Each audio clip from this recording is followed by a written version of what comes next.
आज जो है ना वन शॉट वर्णिका का पूरा 5 चैप्टर पढ़ेंगे, ठीक है। और आराम से ध्यान से सुनो। इससे पहले गणेश जी का दर्शन कर लेते हैं, ठीक है, जो कि एग्ज़ाम सही से जा सके, है ना। किसी भी काम को चालू करने से पहले गणेश जी का नाम लेना चाहिए। किसका नाम लेना चाहिए?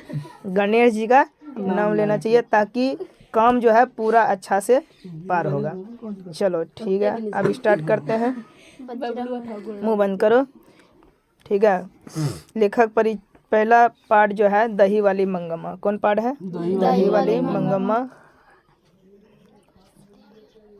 कोई बात नहीं, ठीक है। दही वाली मंगम्मा पहला पार्ट, दही वाली मंगम्मा, ठीक है। दही वाली मंगम्मा, इनके महत्वपूर्ण बिंदु को देखेंगे जो ज़्यादातर एग्जाम की दृष्टि से आता है, ठीक है।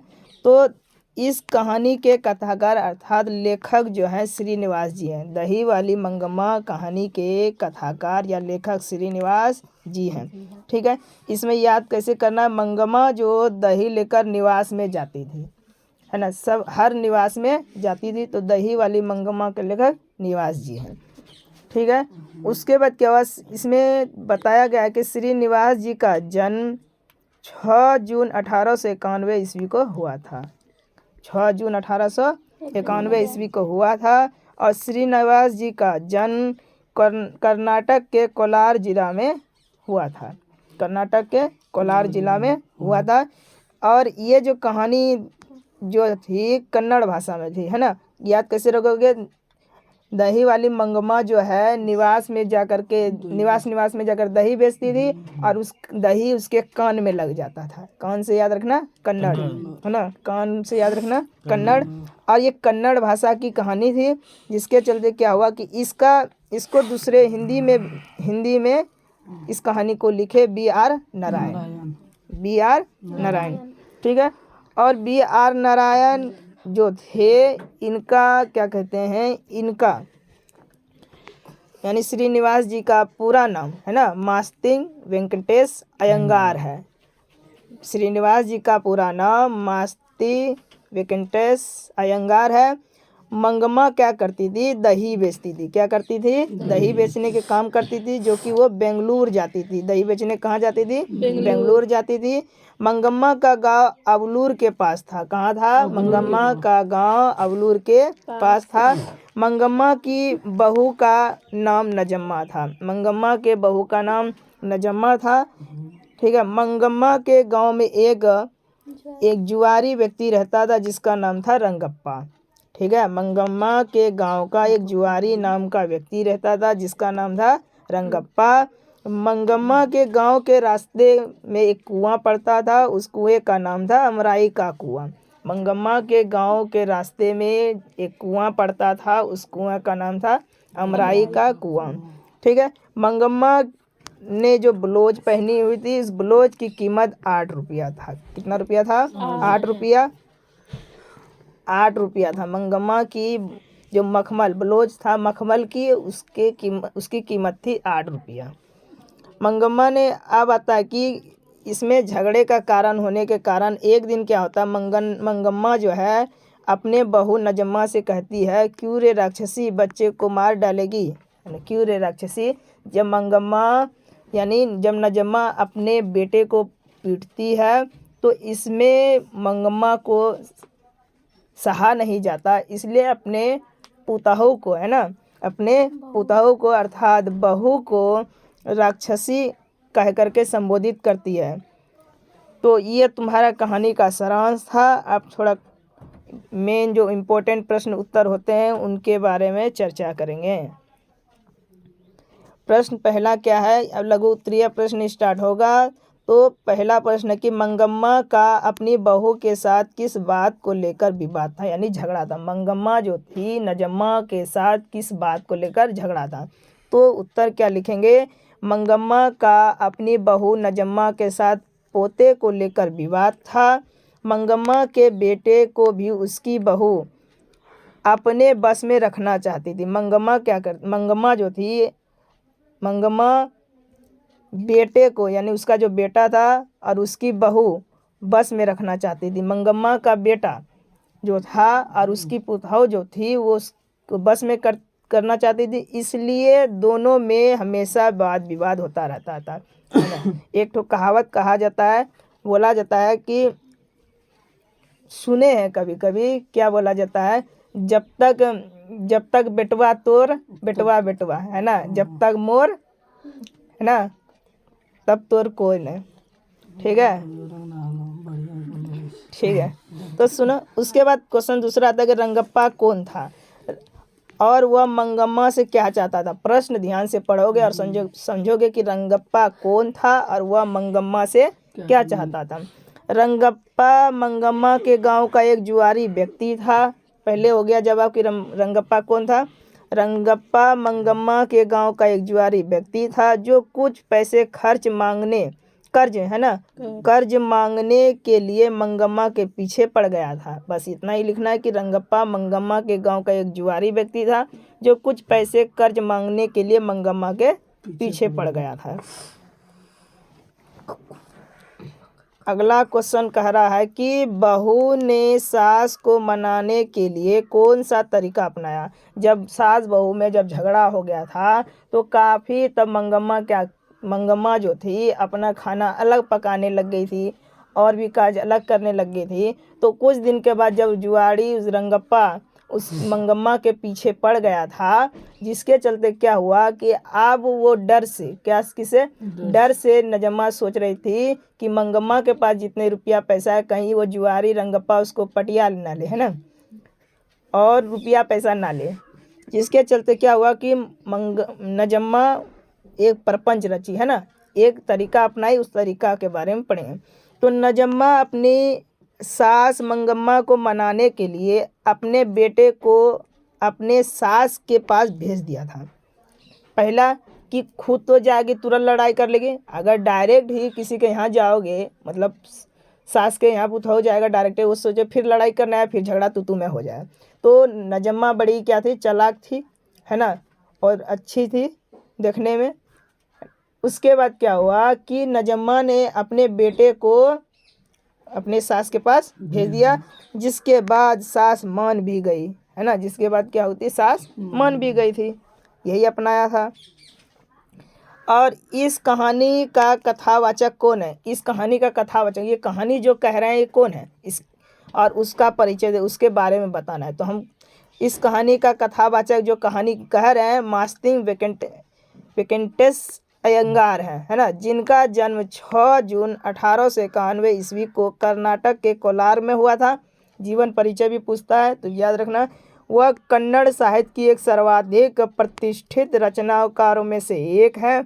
उनका कविता, नाटक, आलोचना, जीवन चरित्र आदि सभी महत्वपूर्ण योगदान है। तो कहने का मतलब अगर एग्जाम में आ जाए कि दही वाली मंगम्मा जो कहानी है उसके कथावाचक कौन है, उसका परिचय दे, तो लिखोगे कि इस कहानी के कथावाचक, है ना, कौन है, मास्तिंग वेंकटेश अयंगार जी हैं, जिनका जन्म 6 जून 1891 ईस्वी को कर्नाटक के कोलार में हुआ था। वह कन्नड़ साहित्य की एक सर्वाधिक प्रतिष्ठित रचनाकारों में से एक है। उनका कविता, नाटक, आलोचना, जीवन चरित्र आदि, है ना, सभी महत्वपूर्ण योगदान रहा है। ठीक है। उसके बाद मंगम्मा के बारे में बताना कि मंगम्मा कैसी थी, है ना, मंगम्मा कैसी थी, यानी उसके चरित्र का बारे में बताना कि मंगम्मा का चरित्र चित्रण कीजिए। तो मंगम्मा कैसी थी। तो मंगम्मा एक विधवा औरत थी। सबको पता है कि मंगम्मा एक क्या थी, विधवा औरत थी, जो अपना पेट पालने के लिए बेंगलुरु शहर में दही बेचती थी। ज़्यादा बड़ा नहीं लिखना है, सोच समझ कर लिखना। मंगम्मा एक विधवा औरत थी जो अपना पेट पालने के लिए बेंगलुरु शहर में दही बेचती थी। मंगम्मा के साथ एक बेटा, एक बहू और एक पोता भी था, है ना। मंगम्मा के साथ एक बहू, एक बेटा और एक पोता भी था। मंगम्मा इधर होगा ना। और मंगम्मा जो थी, है ना, मंगम्मा की बहू नजम्मा के साथ अच्छे संबंध नहीं थे, मतलब अच्छे संबंध नहीं थे, वाद विवाद झगड़ा होता रहता था। दोनों मंगम्मा के बेटे पर अपने अधिकार को लेकर लड़ते झगड़ते थे। दोनों अपना सास और पुतौह अपने बेटे पर अधिकार बोले न कि इससे पहले कि क्या बोले कि मतलब दोनों अधिकार की वो बोलते हैं कि वो मेरा सैया मेरा बात सुनेगा, वो बोला कि मेरा बेटवा है मेरे बात सुनेगा। तो दोनों को बात से लेकर के झगड़ा होता रहता था, है ना, और दोनों में संबंध अच्छे नहीं थे। अब शॉर्ट रूप में सुना जाए कि दही वाली कहानी के बारे में लिखो, कि दही वाली कहानी जो पढ़े उसका शॉर्ट रूप बताना है। तो एग्जाम में पूछ लेगा कि दही वाली मंगम्मा कहानी का सारांश बताइए, ठीक है। तो इसमें लिखना है क्या, यह कहानी एक विधवा औरत मंगम्मा की है। पहली बात कि यह कहानी जो है विधवा औरत मंगम्मा की है, जो अपना जीवन यापन करने के लिए अपने गांव से 3 मील, कितना मील, 3 मील दूरी दही बेचने जाती है। इस कहानी की मुख्य पात्रा मंगम्मा का एक बेटा, एक बहू और एक पोता है। मंगम्मा दही बेचकर जो भी पैसा कमाती है उसका उपयोग घर के कार्यों में करती है, परंतु एक दिन उसकी बहू नजम्मा के साथ उसका विवाद हो जाता है, जिसके कारण मंगम्मा अलग खाना बनाकर खाती है। इस कहानी में अक्सर घरों में होने वाले घटनों को दर्शाया गया। इस कहानी में हमें यह दर्शाया गया कि जितने भी गांव के घर हैं, सभी जगह घर है, ये कहानी सभी के घरों में ऐसा ही होता है। दर्शाया गया है कि जब तक बेटे की शादी नहीं होती, जब तक बेटे की शादी नहीं होती तब तक वो माँ की बात मानता है, लेकिन शादी हो जाने के बाद बेटे पर बहू का कब्जा हो जाता है, ठीक है। चलो अब बहुत अच्छे से पहला पार्ट हम लोग अच्छे से ख़त्म कर दिए है ना। अब पार्ट नंबर आता है ढहते विश्वास, है ना। ढहते विश्वास, 7 दिन की आंधी आई विश्वास ढह गया। 7 दिन का आंधी आई विश्वास उड़ गया, ऐसे रख देना, 7 दिन का आंधी आई विश्वास ढहा और उड़ गया, यानी 7, है ना, क्या बोले, 7 दिन की आंधी आई, उसमें विश्वास ढह गया और उड़ गया। तो 7 से याद रखना 7 कोड़ी होता, ढहते से आता ना ढहते विश्वास, उड़ से रखना उड़िया। उड़ गया तो मतलब उड़िया कहानी याद आया। 7 दिन का आंधी आई, 7 दिन की आंधी आई, विश्वास ढहा और उड़ गया। 7 से याद रखना 7 कोड़ी होता, क्या लिखोगे, 7 कोड़ी होता, ढहते विश्वास, कहानी उड़िया कहानी। इसके कुछ महत्वपूर्ण बिंदु जो परीक्षा में टपक सकते हैं उसके बारे में जानेंगे, ठीक है। ध्यान से सुनोगे, आराम से इस 5 चैप्टर को ध्यान से पूर्वक पढ़ना है और सुनना है। तो ढहते विश्वास कहानी के लेखक 7 कोड़ी होता जी हैं। 7 कोड़ी होता का जन्म 29 अक्टूबर 1929 को हुआ था। 7 कोड़ी का जन्म उड़ीसा के मयूरभंज में हुआ था। इस कहानी के अनुवादक राजेंद्र प्रसाद मिश्र है, क्योंकि यह कहानी उड़िया भाषा में थी। इसके हिंदी रूपांतर राजेंद्र प्रसाद मिश्र ने किया था। लक्ष्मी के गांव का एक पढ़ाकू लड़का था जिसका नाम गुणनिधि था, जिसने स्वेच्छा सेवक दल का स्थापना किया था ना, स्वेच्छा सेवक दल गुणनिधि ने बनाया था। बाढ़ आने की खबर सरपंच को बतानी थी। यह बाढ़ जब आई थी तो बाढ़ आने की खबर किसको बतानी थी, सरपंच को बतानी थी। और इसमें एक लाइन आता है कि विपत्ति अकेले न आकर अपने संग साथियों के साथ आती है। यह कथन ढहते विश्वास कहानी में, यानी कहने का मतलब जब विपत्ति आती है, जब कष्ट आती है, अपने सखी सहेली मैया बेटवा सबको साथ लेकर आती है। इसीलिए इस कहानी में बताया गया कि बोला गया कि लक्ष्मी जो थी, लक्ष्मी को ऐसा लगता था कि जब भी विपत्ति आती है, जब भी कष्ट आता है, समय आता है, तो वो अकेले नहीं आती है, सब संगी सहेली साथ लेकर आती है, ठीक है। तो अब ये कहानी जो है भुवनेश्वर क्या होता है, भुवनेश्वर शहर को बचाने के लिए, किस शहर की कहानी है ये, भुवनेश्वर शहर की कहानी है। जो भुवनेश्वर शहर को बचाने के लिए महाराज यताति केसरी ने पत्थर का बांध बनवाया था। तो इसमें एग्जाम में पूछ लेगा कि महाराज यताति ने, है ना, किस शहर को बचाने के लिए केसरी पत्थर का बांध बनवाया था। लक्ष्मी का घर देवी बांध के नीचे था। लक्ष्मी के पति लक्ष्मण कोलकाता में काम करते थे। यह कहानी उड़िया कहानी है। यह कैसी कहानी है, उड़िया कहानी है, जिसका हिंदी रूपांतर राजेंद्र प्रसाद मिश्र ने किया था। अब चलो क्वेश्चन आंसर की तरफ।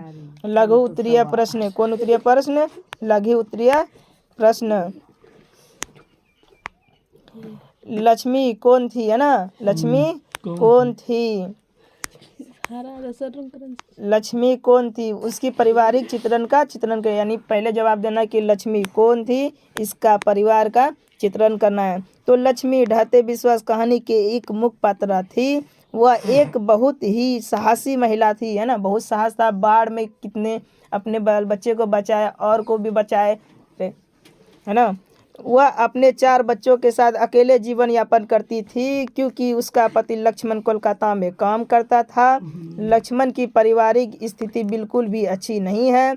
उसके पति लक्ष्मण के कमाए पैसे से घर का पूरा खर्च नहीं चल पाता था, जिसके कारण क्या होता था, लक्ष्मी को तहसीलदार के घर पर छोटे मोटे काम करना पड़ता था। इसकी पारिवारिक स्थिति ऐसी ही थी। आया बात समझ में। लक्ष्मी ढहते विश्वास कहानी के एक मुख्य पात्र थी। एक बहुत, है ना, बहुत ही साहसी महिला भी थी। उस पर उसको 4 बच्चों के साथ वो अकेला जीवन यापन करती थी। उसका एक पति था लक्ष्मण जो कोलकाता में काम करता था। और लक्ष्मी की पारिवारिक स्थिति बिल्कुल खराब थी, अच्छी नहीं थी। उसके पति लक्ष्मण के कमाए पैसे से उसका घर का पूरा खर्च नहीं उठ पाता था, जिसके कारण लक्ष्मी तहसीलदार के घर में छोटे मोटे काम काज करके अपना भरण पोषण करती थी। सब मैं करते लगा हुई जी। कहानी के आधार पर, है ना, कहानी के आधार पर प्रमाणित करे कि उड़ीसा का जनजीवन बाढ़ और सूखा से प्रभावित है। ठीक, सही बात है कि कहानी में जो है उड़ीसा का जीवन पूरा बाढ़ से ग्रसित था, है ना। इस कहानी में तूफान, सुखाड़, तेज बरसात और बाढ़ के बारे में चर्चा है। इसमें दर्शाया गया है कि जब लक्ष्मी के गांव में सूखा और बाढ़ होता है तो वहां के लोगों को कितनी कठिनाई होती है। यह कहानी मुख्य रूप से बाढ़ की विभीषिका को दर्शाती है। यह कहानी बाढ़ की भयंकर विभीषिका को दर्शाती है। अगला आता है कि ढहते विश्वास कहानी में आए बाढ़ के दृश्यों का चित्रण अपने शब्दों में, यानी ढहते विश्वास जो कहानी पढ़ाई गई है आप लोगों को, है ना, उसमें जो बाढ़ आई है उस बाढ़ के बारे में बताना है। तो इस कहानी में आए बाढ़ का दृश्य काफ़ी भयानक था। क्या था? भयावह था, भयानक था। जब लक्ष्मी के गांव में बाढ़ आती है तो उस गांव के सभी फसलें एवं घर डूब जाते हैं। लोगों को रहने के लिए कहीं आश्रय नहीं बचता है, लोगों के लिए रहने का कोई आश्रय नहीं बचता है। गांव में एक स्कूल था जिसमें लोग अक्सर जाकर रहते थे, परंतु इस बार का बाढ़ बहुत ही खतरनाक आया, है ना, जिसके चलते स्कूल के छत में भी पानी था। किसी तरह कुछ लोग जान बचाकर गांव के ऊंचे टीले पर पहुंचे थे। ना जाने गांव के कितने लोगों ने इस बाढ़ में अपने परिवार को खो दिया था।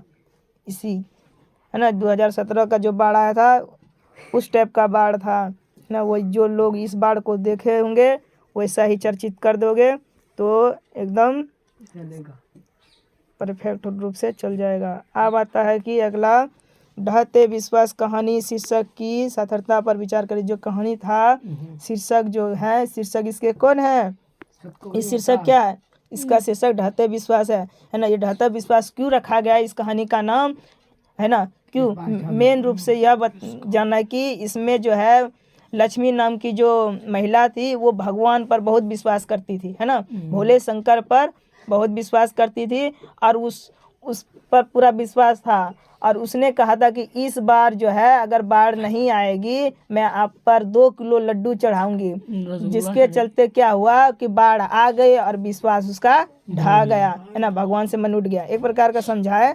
तो इस कहानी की शीर्षक ढहते विश्वास बिल्कुल सटीक है, सही है, क्योंकि जिस प्रकार यहाँ के लोगों को तूफान, सुखाड़, भारी बरसात और भयावह बाढ़ का सामना करना पड़ता है कि लोगों को जो विश्वास भगवान के प्रति था वह भी टूट जाता है। इसलिए इसका ढहते विश्वास शीर्षक नाम रखा गया। उचित है। कोई परेशानी? तो अब लक्ष्मी के बारे में सुनो। लक्ष्मी के व्यक्तित्व पर विचार करें, यानी लक्ष्मी का व्यक्तित्व कैसा था, उसका कैरेक्टर क्या था, उसके चरित्र क्या था, उसके बारे में। लक्ष्मी ढहते विश्वास कहानी की मुख्य पात्र है। वह बहुत ही साहसी औरत थी। वह अपने 4 बच्चों के साथ अकेले जीवन यापन करती थी क्योंकि उसका पति लक्ष्मण कोलकाता में काम करता है। जब उसके गांव में बाढ़ आती है तो वह पूरी कोशिश कर खुद को और बच्चे को यहाँ से बाहर निकालती है। यही स्थिति उसकी व्यक्तित्व थी। इन्होंने सिर्फ अपने बच्चों को नहीं, अपने छोटे बच्चे को मरते हुए देखकर दूसरे बच्चों को भी उसने बचाया।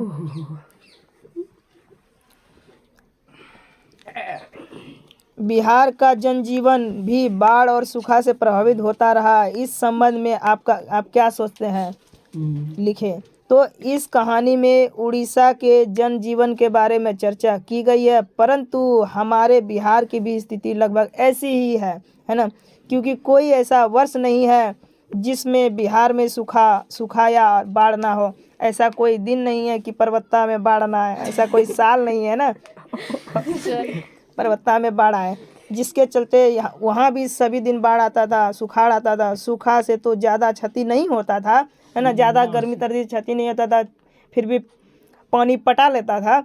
लेकिन क्या हुआ, परंतु बाढ़ आने से बिहार के लगभग आधे जिले तबाह हो जाते थे। लगभग 2-3 महीना यहाँ के लोगों को बाढ़ से निपटने में लगभग 2-3 महीना क्या होता था, खेत में पानी पड़ल रहता है ना, जिसका असर सीधे हमारी अर्थव्यवस्था पर, जो पर कमाई पर पड़ती थी। बाढ़ और सूखा से अधिक हानि खेती को होता था। बिहार में अधिकांश लोग कृषि पर ही निर्भर रहते हैं ना, इसलिए बाढ़ और सूखा हमारे बिहार के लिए एक अभिशाप है। क्या है, एक शराब है। कोई दिक्कत समझ में आ गया, एक अभिशाप है। अब अगला चैप्टर कौन होगा, तीसरा मंगू है ना। माँ ईश्वर के समान होती है। किसके समान होती है, ईश्वर के समान होती है। माँ ईश्वर के समान होती है। और ये ईश्वर अभी कहाँ था, गुजरात में था। ये ईश्वर कहाँ थे, गुजरात में थे। ध्यान से सुनो, माँ ईश्वर के समान होती है और ये ईश्वर कहाँ थी, गुजरात में थी। तो माँ कहानी के लेखक ईश्वर पेटलीकर, और ये गुजराती कहानी थी जिसको हिंदी में रूपांतर किया, है ना, गोपाल दास नागर जी ने। चलो पढ़ते हैं। महत्वपूर्ण बिंदु जो है, इस कहानी के लेखक यह कथाकार ईश्वर पेटलीकर हैं। इस कहानी के अनुवादक गोपाल दास नागर जी हैं। मंगू के माँ 4 संतान थी, यानी मंगू के माँ को कितने संतान थी, 4 संतान थी।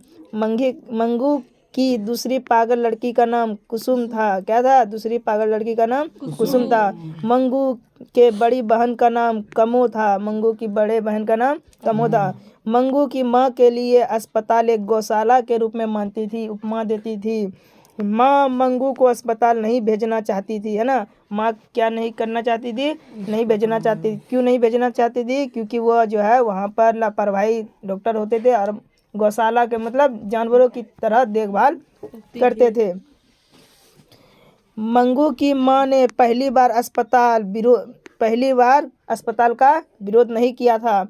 मंगू के अलावा उसके 3 भाई बहन भी थे, है ना। गांव वाले मंगू को अस्पताल भेजना चाहते थे। गांव वाले क्या चाहते थे कि मंगू को अस्पताल भेज दिया जाए। मंगू को घर से बैलगाड़ी से ले गया था। जब अस्पताल ले जाया गया था तो गाड़ी, है ना, मंगू को घर से बैलगाड़ी से ले जाया गया था।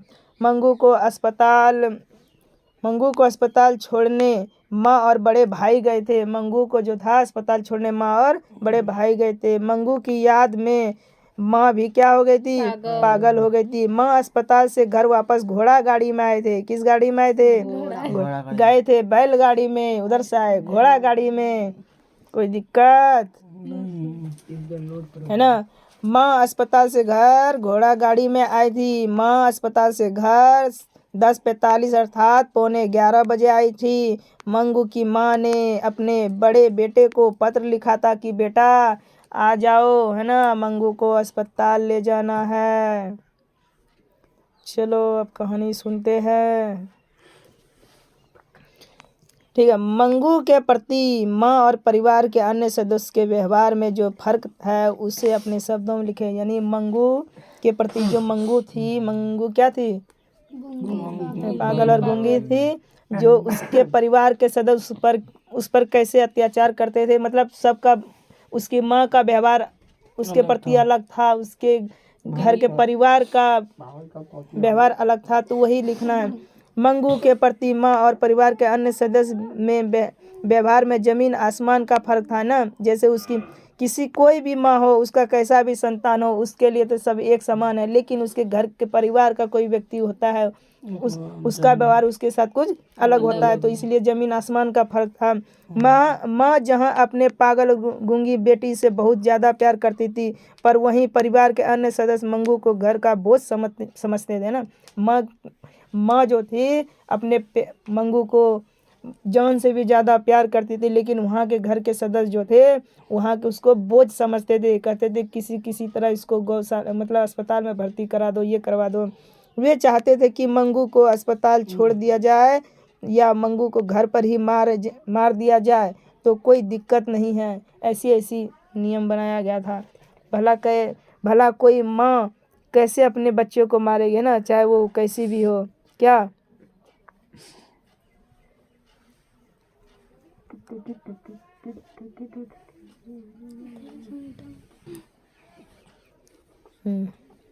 उसके बाद अगला क्वेश्चन आता है, माँ मंगू को अस्पताल में क्यों भर्ती नहीं कराना चाहती थी, इसके बारे में विचार करें। माँ मंगू को अस्पताल में भर्ती कराना नहीं चाहती थी क्योंकि माँ को ऐसा लगता था कि उसकी पागल और गूंगी बेटी मंगू को अस्पताल में ठीक से ख्याल नहीं रखा जाएगा। उसे लगता था कि मंगू की सेवा अस्पताल में कौन करेगा। इन्हीं बातों को सोचकर माँ मंगू को अस्पताल में भर्ती नहीं कराना चाहती थी। समझ में आ गया। माँ मंगू को अस्पताल में भर्ती कराना नहीं चाहती थी क्योंकि माँ को ऐसा लगता था कि उसकी पागल गूंगी बेटी मंगू को अस्पताल में ठीक से ख्याल नहीं रख पाएगा। उसे लगता था कि मंगू की सेवा अस्पताल में कौन करेगा। इन्हीं बातों को सोच कर माँ मंगू को अस्पताल में भर्ती नहीं कराना चाहती थी।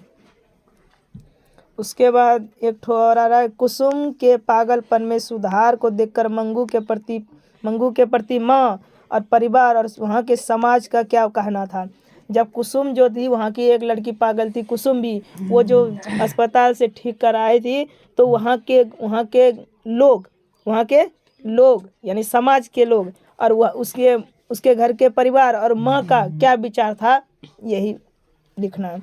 जब कुसुम के पागलपन में सुधार देखा गया तो समाज वाले और मंगू के परिवार के लोग भी मंगू को अस्पताल में भर्ती कराने की सलाह देने लगे। यानी कहने का मतलब, जब अस्पताल से कुसुम है ना ठीक होकर आई तो वहाँ के लोग एक ही सलाह देंगे ना कि देखिए कुसुम भी पागल थी, वह जो घर आई अस्पताल से छूट करके सही होगी, आप भी जो है क्या कीजिए, मंगू को अस्पताल भेज दीजिए, है ना, उनके परिवार को, उनकी माँ को। लोग कह रहे थे कि यदि कुसुम अस्पताल में ठीक हो सकती है तो मंगू क्यों नहीं होगी, है ना। लोग कह रहे थे कि अगर कुसुम अस्पताल में ठीक हो सकती है तो मंगू क्यों नहीं होगी। सभी की बात सुनकर माँ ने पहली बार अस्पताल का विरोध नहीं किया। सब बार कहता था कि हम नहीं भेजेंगे अपनी बेटी को, चाहे यहीं रख देंगे, चाहे यहीं क्यों नहीं मर जाए, पर अस्पताल नहीं भेजेंगे। लेकिन उस दिन क्या हुआ, पहली बार जब कुसुम को देखी ठीक होकर आया तो पहली बार उसने विरोध नहीं किया, है ना। उसके मन में ठाना कि ठीक है भेजें, और मंगू को अस्पताल में भेजने के लिए माँ भी कह दिया, हाँ भी कह दिया। किसने? माँ ने। अब माँ कहानी के शीर्षक माँ क्यों रखा गया है। माँ कहानी जो शीर्षक है वो माँ क्यों रखा गया है, इसके बारे में बताना है। तो माँ कहानी में एक माँ का अपनी पागल और गूंगी बेटी मंगू के प्रति हद से ज़्यादा प्रेम को दर्शाया गया है। माँ अपनी बेटी से इतना प्रेम करती है कि जब वह अपनी बेटी को अस्पताल छोड़कर आती है तो वह उसकी याद में स्वयं भी पागल हो जाती है, जिसके कारण मेरे अनुसार कहा जा सकता है कि इस कहानी का शीर्षक माँ बिल्कुल सही है ना। माँ का यहाँ प्यार प्रेम दिखाया गया है और यहाँ माँ और बच्चे के प्रति जो प्रेम की भावना दर्शाया गया है, और उसी की भावना के प्रति होने के कारण माँ लास्ट में भी पागल हो जाती है। इसलिए यह कहानी का जो शीर्षक माँ लिखना बहुत सटीक है। आ गया। अब हम लोगों ने 2 चैप्टर को, है ना, कितना चैप्टर को, 3 चैप्टर को समाप्त करने के लिए पहुंच चुके हैं। लास्ट क्वेश्चन है, मंगू जिस अस्पताल में भर्ती की जाती है उस अस्पताल के कर्मचारी का व्यवहार और कुशल कैसा था, उसके बारे में बताना है। तो मंगू को जिस अस्पताल में भर्ती कराया जाता है वहाँ के कर्मचारी व्यवहार कुशल और संवेदनशील दोनों थे। यानी वहाँ के कर्मचारी अपने विचार से अच्छा देना। कोई डॉक्टर या कोई ये होता है तो व्यवहार खराब नहीं था। मैंने कह रहा था कि कुशल सब अच्छा था, संवेदनशील भी थे, क्योंकि वहाँ मरीजों का ख्याल अच्छे से रखा जाता था। वहाँ एक दूसरे के दुख को समझा जाता था। नर्स लोग भी रोगियों के साथ बहुत अच्छा व्यवहार करते थे। पर यहाँ मंगू की माँ जो थी उसको ऐसा लगता कि वहाँ के लोग देखभाल नहीं करते थे, लेकिन वहाँ की जो अस्पताल की सेवा व्यवस्था सब अच्छा से व्यवहार करता था। चलो अब कहानी आ रहे हैं चौथे पार्ट में, ठीक है। नगर, कौन पार्ट में? नगर पार्ट में, है ना। तो इसमें नगर क्या है, सुजाता नाम की एक लड़की होती है जो नगर में क्या करती है, तेल बेचने जाती है 35 टका किलो, है ना। नगर में तेल बेचने जाती है 35 टका किलो। तो यानी नगर से याद रखना, सुजाता ने नगर लिखा है। क्या लिखा है? सुजाता ने नगर लिखा है। तेल से याद रखना, ये तमिल भाषा की कहानी है। और 35 टका तेल का मतलब अब उसका जन्म 35 में हुआ था, 1935 में। चलो मुख्य महत्वपूर्ण बिंदु को देखा जाए, है ना। तो नगर कहानी के लेखक या कथाकार सुजाता जी है। सुजाता का वास्तविक नाम A.S. रंगराजन है ना। सुजाता का जन्म 3 मई 1935 को हुआ था। सुजाता का जन्म चेन्नई, तमिलनाडु में हुआ था। इस कहानी के अनुवादक K.A. जमुना है। इस कहानी की मुख्य पात्रा पापती है। कौन है? पापती है। पापती की उम्र 12 वर्ष की थी। कितनी उम्र थी उसकी? पापती की उम्र 12 वर्ष की थी। और पापती के गांव का नाम मुन्नाडी पट्टी था। मुन्नाडी पट्टी, याद रखना। पापती के गांव का नाम मुन्नाडी पट्टी था। पापती की अम्मा के नाम वल्ली अमाल था, है ना। पापती की लो पापती की अम्मा का नाम वल्ली अमाल था। पापती के मम्मी क्या नाम रे? माँ का नाम या अम्मा का नाम वल्ली अमाल था। पापती मेनिंजाइटिस रोग से ग्रसित थी, जो एक प्रकार का क्या है? बुखार। जो एक प्रकार का क्या है? बुखार है। पापती की माँ को कमरा नंबर 48 में और सुबह 7:30 बजे बुलाया गया था। कमरा नंबर कितना था? 48। और सुबह कितना बजे बुलाया गया था? 7:30 बजे। बड़े डॉक्टर ब्रिटिश मेडिकल से पढ़कर आए थे। बड़े जो डॉक्टर थे ब्रिटिश मेडिकल से पढ़कर आए थे। बड़े डॉक्टर का कहने के बावजूद भी पापती को अस्पताल में भर्ती नहीं कराया गया। तो एग्जाम में पूछे किसके कहने पर पापती को अस्पताल में भर्ती नहीं कराया गया, तो बड़े डॉक्टर के उस अस्पताल में बड़े डॉक्टर के अलावे डॉक्टर धनशेखर पाल और हेड नर्स मिरांडा थी। इसका नाम पूछ सकता है, धनशेखर और हेड नर्स मिरांडा। क्या हुआ? नाम को देख करके हंसी आ रही है? क्या करोगे, नाम ऐसा ही है। बिना इलाज कराए वल्ली अमाल अपनी पुत्री पापती को लेकर बेदीश्वर, है ना, बेदीश्वरन मंदिर में मन्नत मांगते हुए वापस अपने घर लौट गई, है ना। पापती को जब बिना इलाज किए वो क्या हुआ कि बेदीश्वरन मंदिर जा करके वहाँ मन्नत मांगने लग गई और वहाँ से वापस घर लौट गई। अंततः लास्ट में उसका मतलब इलाज नहीं करवाई।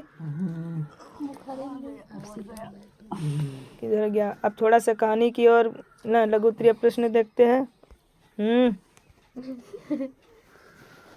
नहीं से है। ठीक है, चलो पहला प्रश्न क्या है, ध्यान से समझो। लेखक, है ना, लघु उत्तरीय प्रश्न स्टार्ट हुआ। लेखक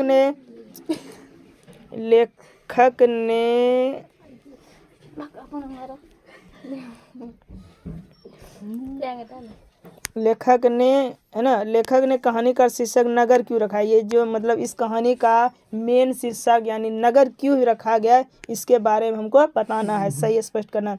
तो इस कहानी का शीर्षक नगर बिल्कुल सटीक है, क्योंकि जिस प्रकार नगर में पापती के इलाज के लिए उसकी माँ को अस्पताल में परेशान किया जाता है, डॉक्टर उसे झूठ बोलकर सुबह आने के लिए कहता है। इस प्रकार यह साबित होता है कि हर नगर में, हर गाँव में, हर जगह पर, है ना, बिना घूस लिए कोई कार्य नहीं होता है सभी जगह। इसलिए हर नगर में यही बात होता है कि कहेगा कि तुम इतना बजे आओ, इतना बजे लाइन में लगो, पूरा शाम ढल जाता है। अगर घूस दिए तो तुरंत पटापट काम हो जाता है ना।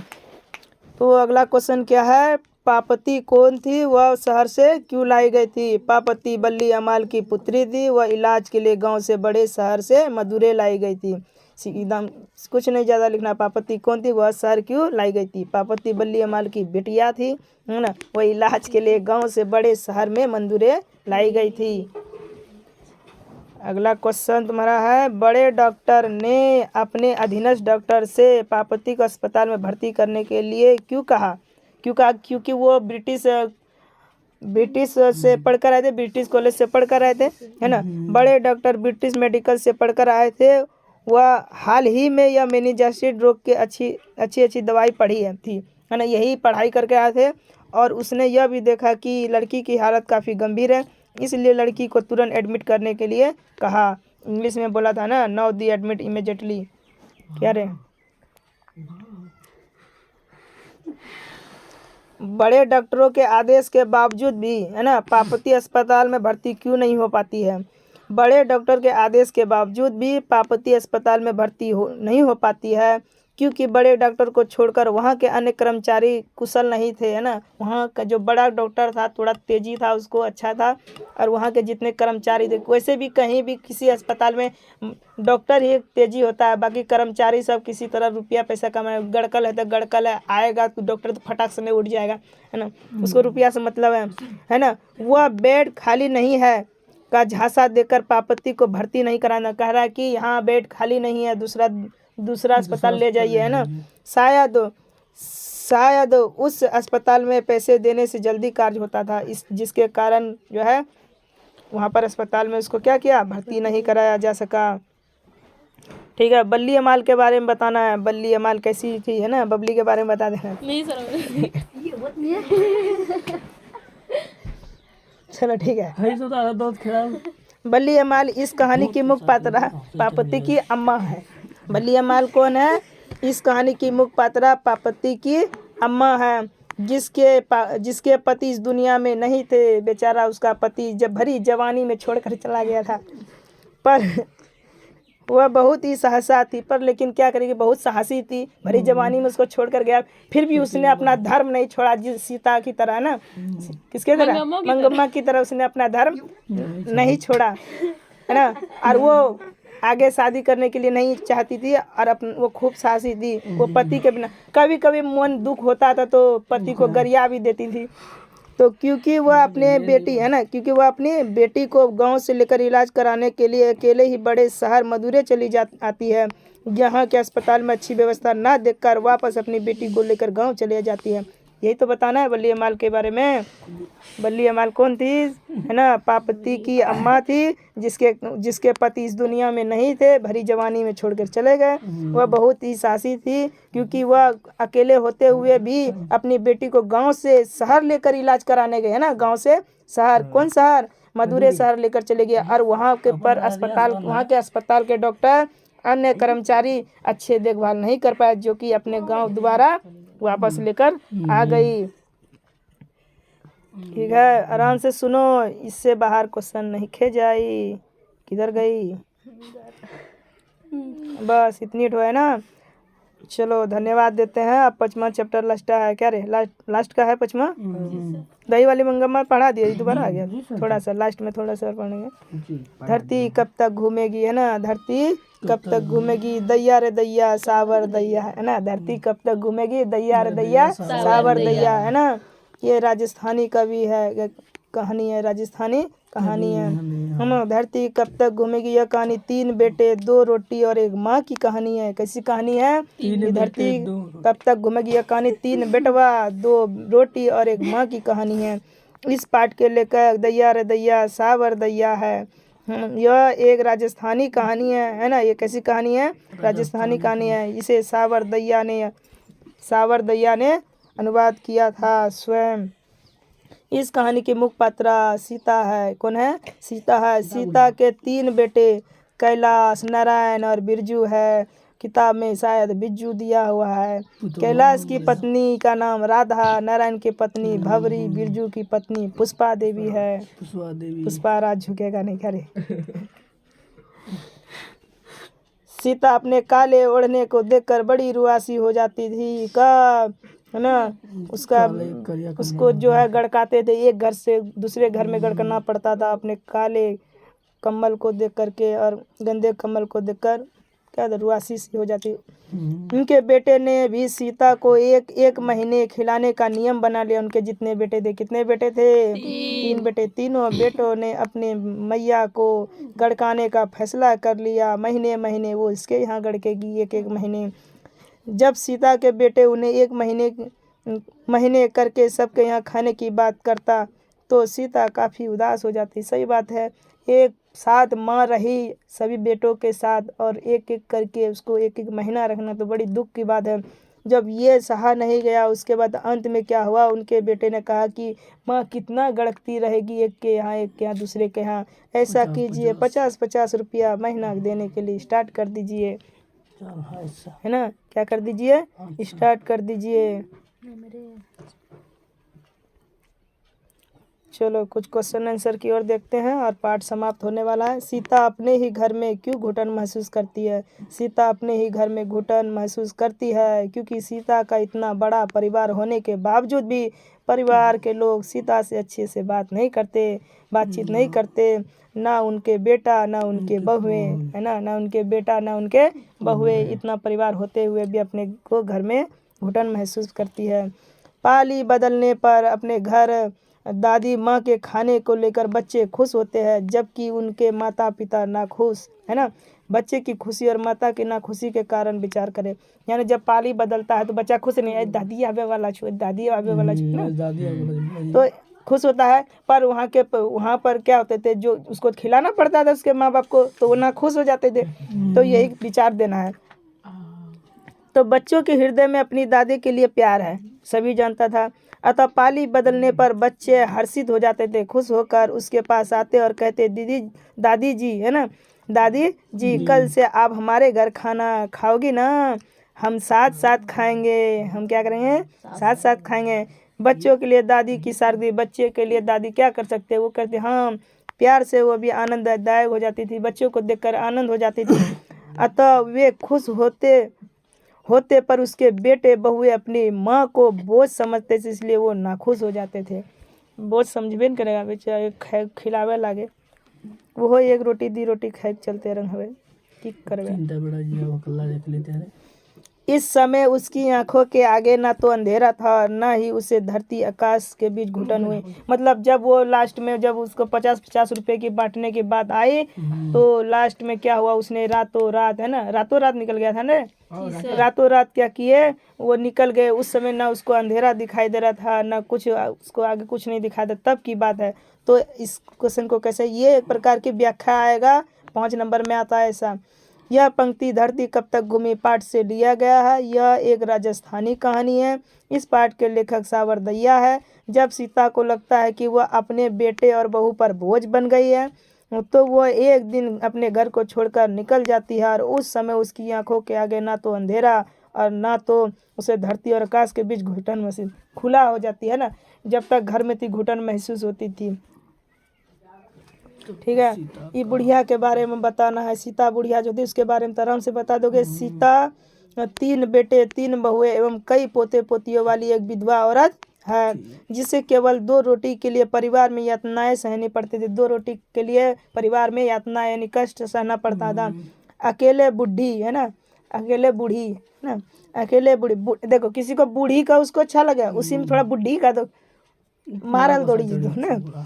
अकेले बूढ़ी माँ 3 बेटे पर भारी पड़ जाती है। सीता के बेटे माँ की रोटी को लेकर अलग अलग नियम बनाते हैं और अंत में एक दिन सीता घर को छोड़कर चली जाती है। यही बात है, यही इसका चरित्र चित्रण है।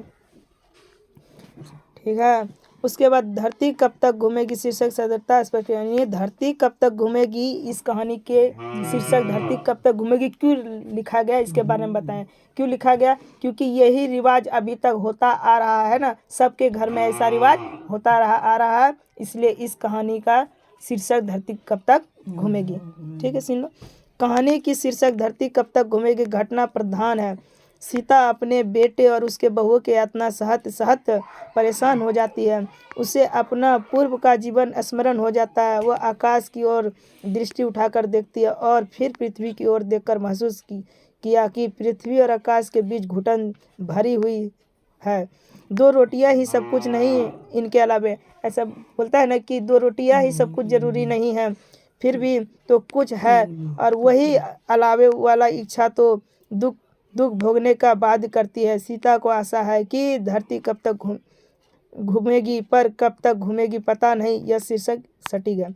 यानी इस कहानी में यही कहा गया कि अभी के युग में ऐसी बात चलती आ रही, और हम लोगों ने यह पाठ जो है पूरा कंप्लीट कर लिया है। थोड़ा सा और एक बार रिवीजन मार लेते हैं ऑब्जेक्टिव को देखते हुए, है ना, ताकि मजबूत हो जाएगा। बस फटाफट करते हैं। दही वाली मंगम्मा पाठ के लेखक श्रीनिवास जी है। श्रीनिवास का पूरा नाम मस्ती वेंकटेश अयंगार है। श्रीनिवास का जन्म 6 जून 1891 ईस्वी में हुआ था। श्रीनिवास जी का जन्म कहाँ हुआ था? कोलार के कर्नाटक में हुआ था। दही वाली मंगम्मा पाठ के अनुवादक BR नारायण है। मंगम्मा क्या बेचती थी? दही बेचती थी। आ रहा समझ में? क्या बेचती थी? दही बेचती थी। मंगम्मा का विवाद किससे था? बहू से था। मंगम्मा की बहू का नाम क्या था? नजम्मा था। दही वाली मंगा किस भाषा की कहानी है? कन्नड़ भाषा की कहानी है। मंगम्मा मिठाई के लिए जाती है। किसके लिए? पोतों के लिए। ठीक है, किसके लिए जाती है? पोतों के लिए जाती है। तो मंगम्मा कहाँ के रहने वाली थी? अबलूर के पास के गांव की रहने वाली थी। दही वाली मंगम्मा शीर्षक पाठ। बहू ने सास को समझौता कर लिया, क्यों? मजबूरी से या डर से। अमराई का कुआं कहाँ था? रास्ते में था। मंगम्मा दही बेचने कहाँ जाती थी? बेंगलुरु जाती थी। क्यों रे राक्षसी, इस बच्चे को क्यों पीट रही है? किसने कहा था? मंगम्मा ने।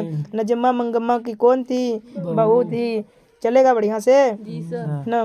रंगप्पा कौन था? एक जुआरी लड़का था, है ना, आदमी था। मंगम्मा अपना पैसा किसके पास जमा करना चाहती थी? माँ जी के पास। मंगम्मा का हाथ किसने पकड़ा था? रंगप्पा जुआरी, है ना, तबीयत शौकीन आदमी था। मंगम्मा से कर्जा कौन मांग रहा था? रंगप्पा। घर वालों के रहते एक अच्छी साड़ी नसीब नहीं हुई, ऐसी ये बात किसने बोली थी? मंगम्मा ने बोला था। ठीक है, मंगम्मा ने जो किस कपड़े के ब्लाउज पहने थे? मखमल के। मंगम्मा के ब्लाउज की कीमत कितनी थी? 8 रुपया। 8 रुपया था। मंगम्मा क्या खाती थी? पान सुपारी खाती थी। BR नारायण ने किस कहानी का अनुवाद किया था? दही वाली मंगम्मा। दही वाली मंगम्मा पाठ का केंद्र क्या है? मंगम्मा।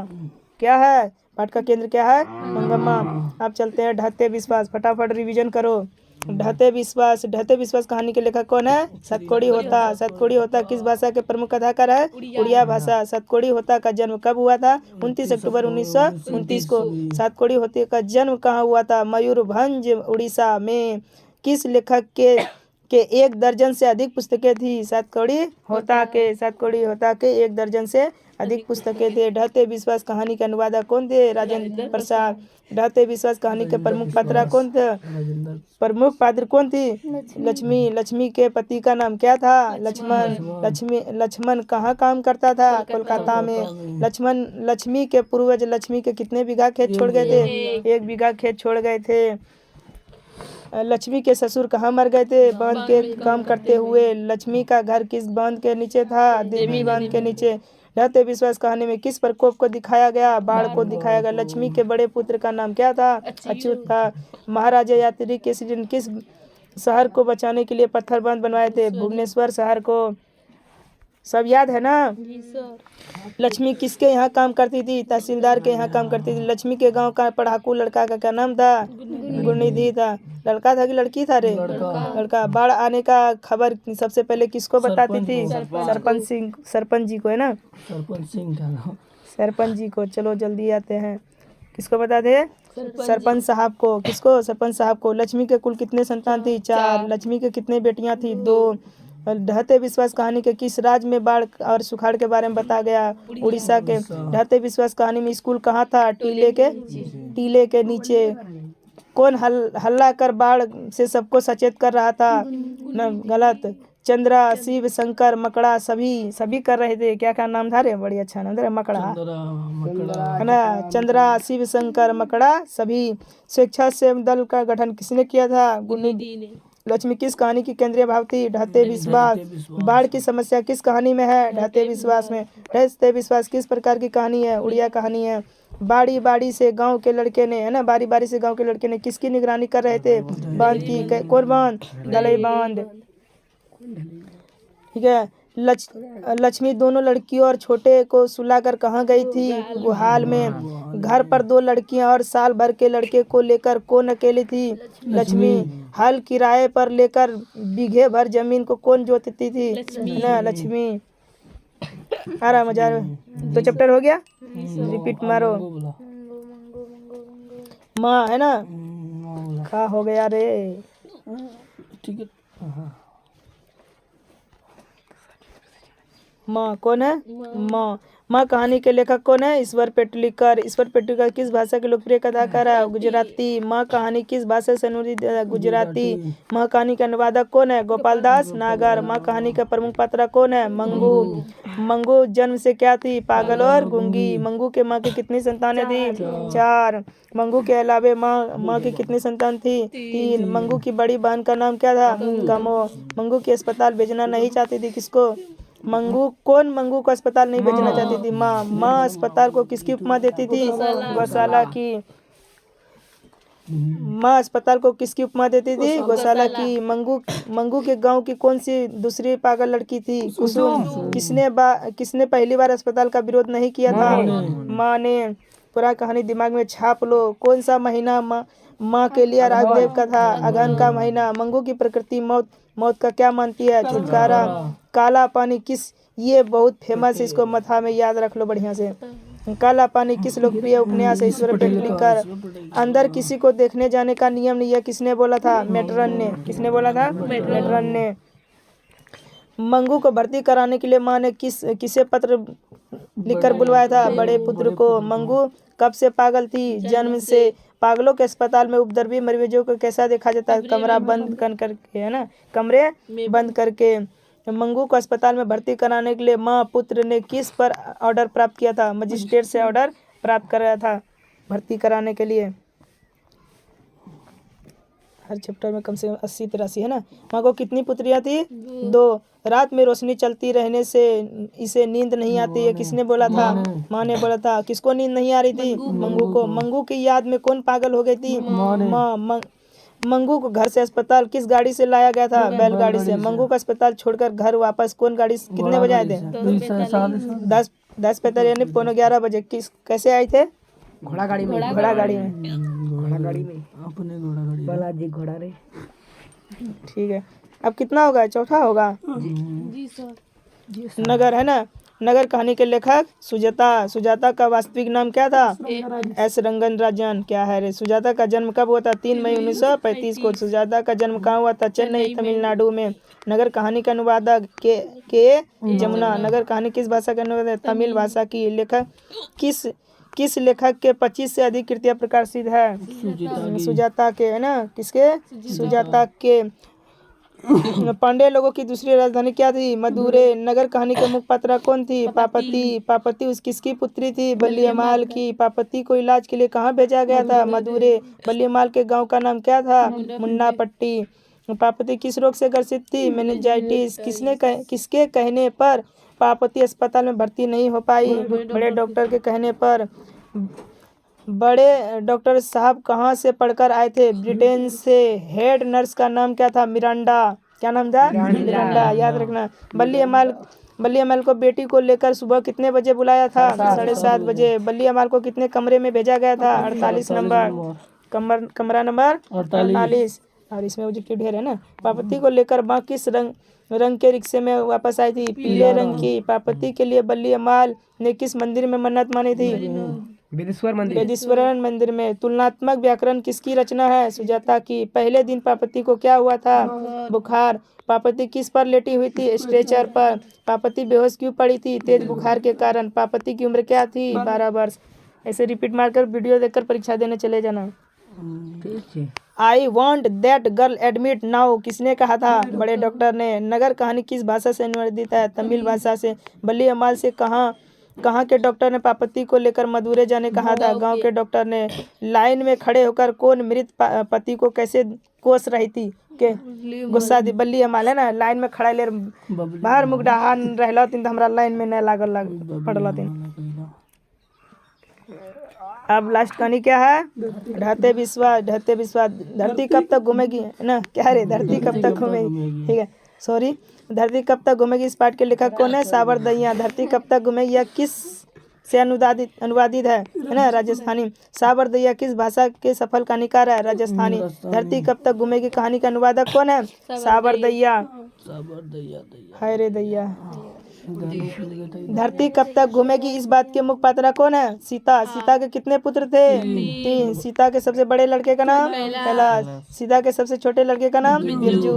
कौन अपना काला ओढ़ना देखकर उदासी हो गई थी? सीता। धरती कब तक घूमे शीर्षक कहानी किससे महसूस होने लगा कि आकाश अनंत नहीं है? सीता को। सीता ने बेटे ने सीता को कितने रुपए माहवारी खर्चा दिया था? 50 टका, है ना? किस दिन सीता को लगा कि लापसी बिल्कुल फीकी है? नरसिंह वाले दिन, है ना? सीता रुआसी क्यों हो गई थी अपना काला कम्बल यानी ओढ़ना देख करके? 3 बेटे, 2 वक्त की रोटी और 1 माँ की कहानी कौन कहानी है? धरती कब 3 बेटे की माँ कौन थी? सीता। धरती कब तक घूमे कहानी कैसी है? राजस्थान। सामाजिक कहानी है। कैसी कहानी है? सामाजिक कहानी। एक दिन घर छोड़कर कौन चली गई? सीता चली गई। सीता की रसमलाई किसने दिया था? भौरी ने। सीता को दाल का हलवा किसने दिया था? राधा ने। सब याद रखो बढ़िया से कहानी। कैलाश की पत्नी कौन थी? राधा। है ना? नारायण की पत्नी भवरी। बिरजू की पत्नी पुष्पा। पुष्पा राज झुकेगा नहीं क्या रे? रोटी दो का खेल किस कहानी में मिलता है? धरती कब तक घूमेगी। माँ कब से खाना अलग पकाने लग गई? आज दोपहर से। याद रखना दोपहर से ही खाना अलग पकाने लग। यह बात अच्छी नहीं लगती कि माँ महीने भर इधर उधर लुढ़कती रही है। किसने कहा था? कैलाश ने। जो कभी नहीं बोलता कुछ। नहीं, बिज्जू नहीं बोलता। कैलाश बोला कि माँ कितना दिन तक इसे लुढ़कती रहेगी? तो कैलाश ने बोला कौन अपने ही घर में घुटन महसूस करती है? सीता। किस कहानी में रोटी का सवाल था? धरती कब तक घूमेगी। क्या भर आई आंखें पोंछ कर किसने आकाश की ओर देखा? सीता ने। और वो है नहीं है। D and. श्री गणेशा है नवा, है ना? चलो ये पूरा चैप्टर खत्म हुआ और इसको दोबारा रिपीट कर लेना।